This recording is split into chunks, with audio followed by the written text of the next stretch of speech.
नहीं नहीं, मुझे लगता है कि 370 आर्टिकल जो है, आर्टिकल जम्मू कश्मीर के विकास का एक बहुत बड़ा रास्ता है।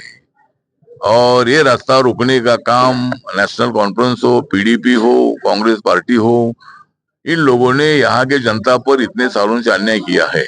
आजादी के बाद यहाँ मतलब जम्मू कश्मीर को मतलब यहाँ तिरंगा झंडा नहीं लहरता था। वो यहाँ हमारा कॉन्स्टिट्यूशन लागू नहीं था।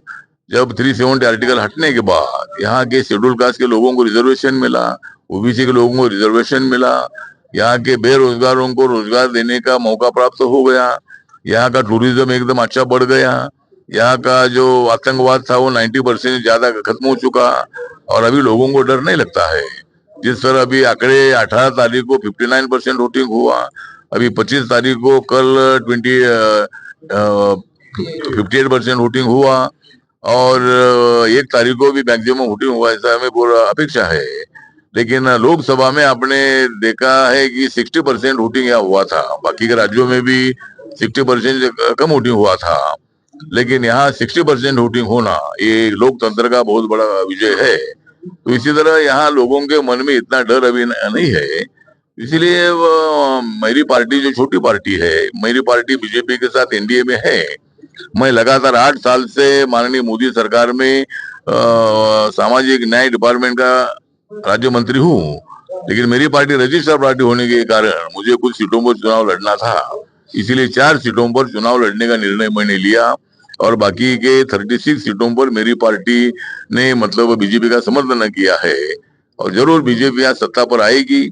अगर मेरे पार्टी का कोई कैंडिडेट चुनकर आता है तो हम बीजेपी का समर्थन करेंगे।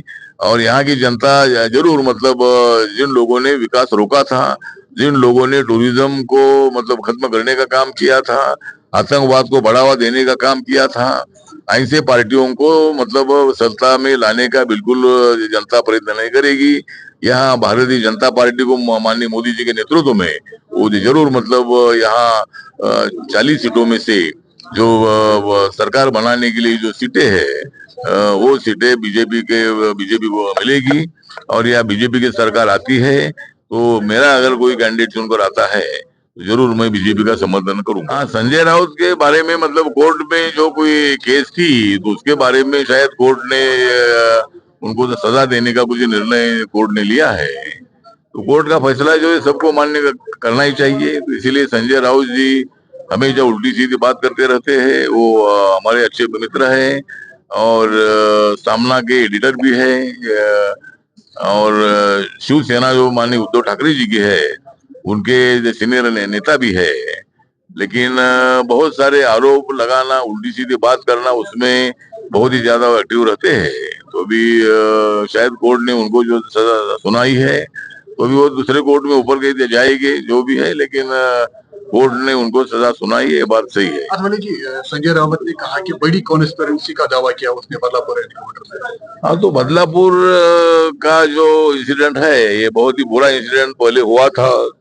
मतलब स्कूल में जाने वाली 4 साल की बच्चियां, 2 बच्चों पर मतलब वो अक्षय शिंदे ने दुष्कर्म किया था और मानवता को कलम लगाने का काम किया था।